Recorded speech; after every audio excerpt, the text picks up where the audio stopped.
जिस छत के नीचे लोग रहते हैं उसे लोग अपना घर कहते हैं। अपने रहने के लिए कोई विशाल भवन बनाता है तो कोई महल का निर्माण करवाता है। क्या वह व्यक्ति उस महल में सदैव स्थायी रूप से रहेगा?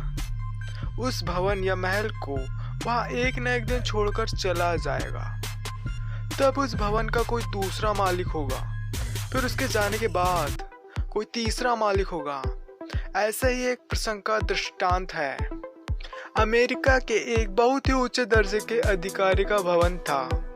दरवाजे पर हाथ में राइफल लिए एक गेट कीपर खड़ा था। तभी एक फकीर उधर से गुजरा। उसकी नजर ऊंचे संगमरमर से बने भवन पर पड़ी। वह ठिठक कर रुक गए और गेट कीपर से जाकर बोले, महाशय, इस सराय में क्या मैं एक रात के लिए ठहर सकता हूँ? गेट कीपर फकीर की बात सुनकर कुछ कड़वे स्वर में बोला, बाबा, यह सराय नहीं, हमारे साहब का महल है। गेट कीपर की बात सुनकर फकीर हंसा। महल? कैसा महल? किसका महल?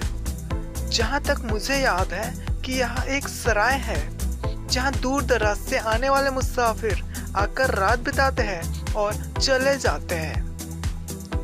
गेट कीपर फकीर की बातों पर गुस्सा हो गया और फकीर उस भवन को महल मानने को तैयार ही न था। इस तरह दोनों के बीच तकरार बढ़ गई और आवाज अधिकारी तक पहुंच गई। वह अपने कक्ष से निकलकर बाहर आया और पूछने लगा, फकीर बाबा, क्या बात है? फकीर ने एक नजर अधिकारी को देखा और बोला, बेटे, यह ऊंचा मकान जिसमें से तुम निकलकर आए हो, यह मुसाफिरों की सराय है ना? और यह बंदूक वाला इसे कहता है कि मेरे साहब का महल है। तब अधिकारी ने कहा, हाँ बाबा, बंदूक वाला सही कहता है, यह मेरा महल है। गलत, सरासर गलत, फकीर बोला। यह महल नहीं, सराय है, क्योंकि बहुत दिन पहले जब मैं आया था तो इसमें कोई दूसरा रहता था। अधिकारी ने कहा, वह मेरे पिताजी थे। फकीर पुनः बोला, उसके पहले आया था तो उस समय कोई तीसरा रहता था। अधिकारी ने कहा, वह मेरे दादाजी थे। तब फकीर ने कहा, बेटे, जहाँ रहने वाले हमेशा बदलते रहते हैं वह सराय ही तो होती है।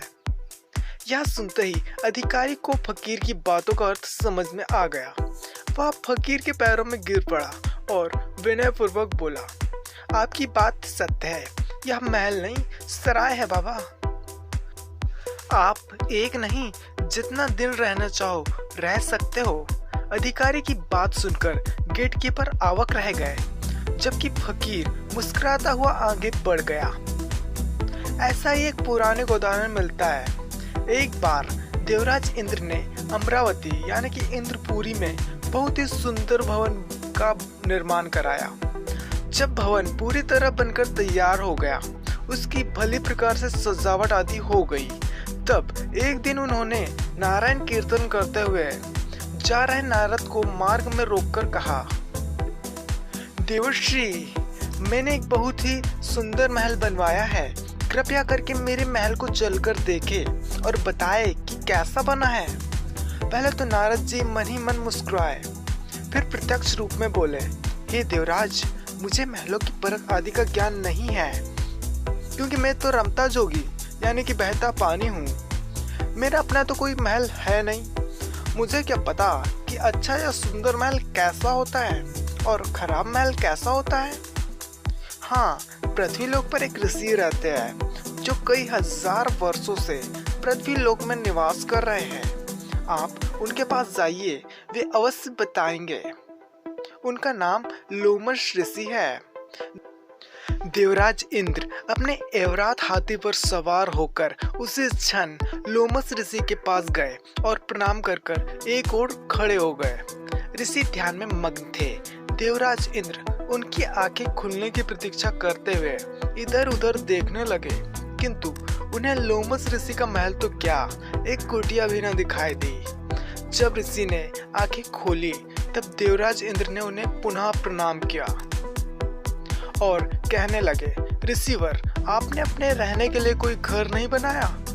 घर रहने के लिए? कहकर ऋषि हंसे लोमस ऋषि ने कहा, इंद्रदेव, यह शरीर नश्वर यानी कि नष्ट होने वाला है।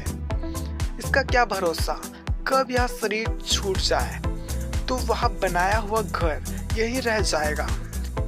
जब वह घर साथ नहीं जाएगा तो क्यों बनाए। तब आश्चर्यचकित होकर इंद्र ने कहा, ऋषिराज, मैंने तो सुना है आपकी आयु कई हजार वर्ष है। हाँ, आपने सही सुना है इंद्रदेव, मेरी आयु बहुत लंबी है। मनुष्यों का 100 वर्ष देवताओं का 1 दिन होता है और इसके हिसाब से देवता की आयु 100 वर्ष मानी गई है। देवताओं के 100 वर्ष बीतने के बाद इंद्र बदल जाते हैं और 100 इंद्र के बदलने पर ब्रह्मा का 1 रात और दिन होता है और इस हिसाब से ब्रह्मा की 100 वर्ष आयु मानी गई है। जब ब्रह्मा बदलते हैं तब मेरे शरीर का 1 लोम यानी कि बाल टूटता है। मेरे शरीर के जब सारे रोम टूट जाएंगे तब मेरी मृत्यु हो जाएगी। फिर भी मैंने कुटिया भी नहीं बनाई क्योंकि मैं जानता हूँ कि मुझे भी मरना है। फिर झोपड़ी या महल बनाने में समय क्यों बर्बाद करूं? लोमस ऋषि की बातें सुनकर इंद्र को ज्ञान हो गया कि वे और बिना कुछ कहे इंद्रपुरी वापस लौट गए। ऐसे ही लेटेस्ट एंड इंटरेस्टिंग वीडियोस को देखने के लिए लेटेस्ट वर्ल्ड चैनल को सब्सक्राइब कीजिए।